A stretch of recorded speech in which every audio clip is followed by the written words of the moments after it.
सोमवार की व्रत कथा। हर हर महादेव। इस कथा में यह बताया गया है कि अगर आप भोले बाबा की मन से प्रार्थना करते हैं तो आपकी हर मनोकामना पूर्ण होगी। आचार्य श्री हरिदास जी महाराज के द्वारा सोमवार की व्रत कथा। एक बार सेठ जी को मिला संतान प्राप्ति का वरदान।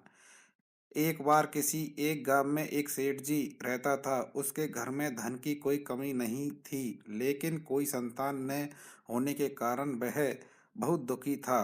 संतान प्राप्ति के लिए वह हर सोमवार को व्रत रखता था और पूरी श्रद्धा के साथ शिव मंदिर जाकर भगवान शिव और माता पार्वती की पूजा करता था।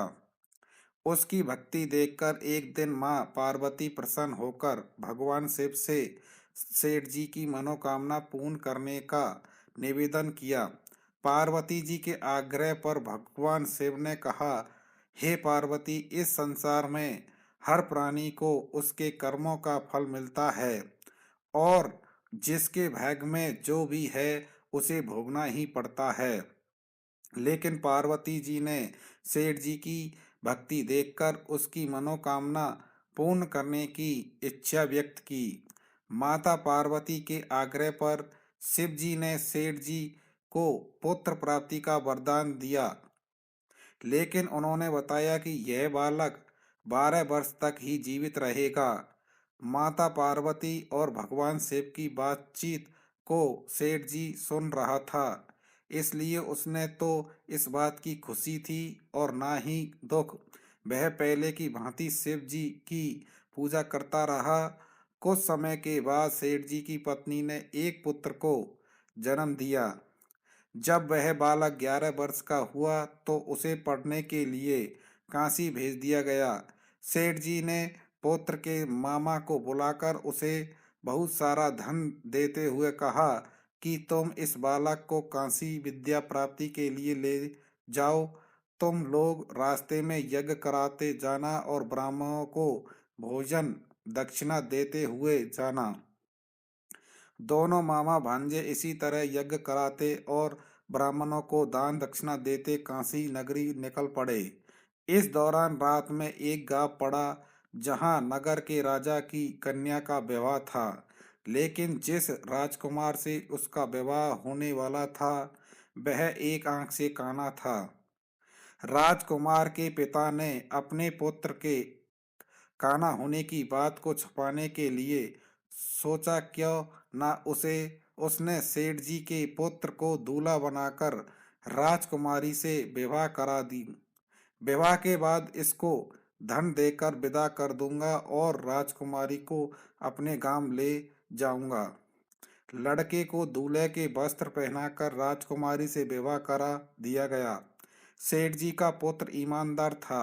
उसने इस बात सही नहीं लगी, इसलिए उसने अवसर पाकर राजकुमारी के दुपट्टे पर लिखा कि तुम्हारा विवाह तो मेरे साथ हुआ है, लेकिन जिस राजकुमार के संग तुम्हारा बहुत भेजा जाएगा वह एक आंख से काना है। मैं तो काशी पढ़ने जा रहा हूँ। जब राजकुमारी ने चुनरी पर लिखी बातें पढ़ी तो उसने अपने माता पिता को यह बात बताई। राजा ने अपनी पुत्री को विदा नहीं किया, फिर बारात वापस चली गई। दूसरी ओर सेठ जी का लड़का और उसका मामा काशी पहुंचे और वहां जाकर उन्होंने यज्ञ किया। जिस दिन लड़का 12 साल का हुआ उस दिन ही यज्ञ का आयोजन था। लड़के ने अपने मामा से कहा कि मेरी तबीयत कुछ ठीक नहीं है। मामा ने कहा कि तुम अंदर जाकर आराम कर लो। शिव जी के वरदान के अनुसार कुछ ही देर में उस बालक के प्राण निकल गए। मृत भांजे को देख उसके मामा ने विलाप करना शुरू किया। संयोगवश उसी समय शिव जी और पार्वती उधर से जा रहे थे। पार्वती माता ने भोलेनाथ से कहा, स्वामी, मुझे इसके रोने के स्वर सहन नहीं हो रहा है। आप इस व्यक्ति के कष्ट को अवश्य दूर करें। शिव जी की कृपा से जीवित हो उठा। सेठ जी का बेटा शिव जी की कृपा से जीवित हो उठा। सेठ जी का बेटा जब शिव जी मृत बालक के समीप गए तो वह बोला कि यह उसी सेठ जी का पुत्र है जिसे मैंने 12 वर्ष की आयु का वरदान दिया था। जब इसकी आयु पूरी हो चुकी है, लेकिन मातृ भाव से विभोर माता पार्वती ने कहा कि महादेव, आप इस बालक को और आयु देने की कृपा करें, अन्यथा इसके वियोग में इसके माता पिता भी तड़प तड़प कर मर जाएंगे।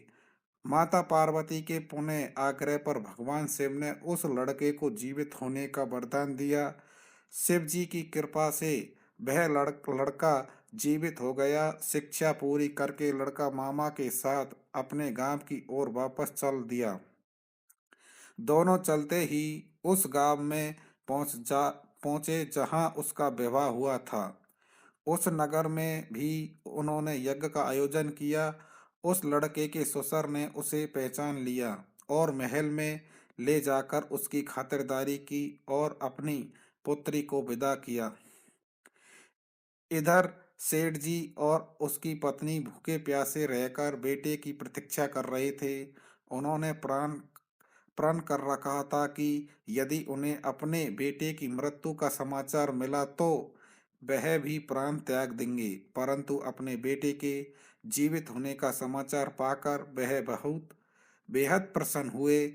उसी रात भगवान शिव जी ने सेठ जी के सपने में आकर कहा, हे सृष्टि, मैंने तेरे सोमवार के व्रत करने और व्रत कथा सुनने से प्रसन्न होकर तेरे पुत्र को लंबी आयु प्रदान की है।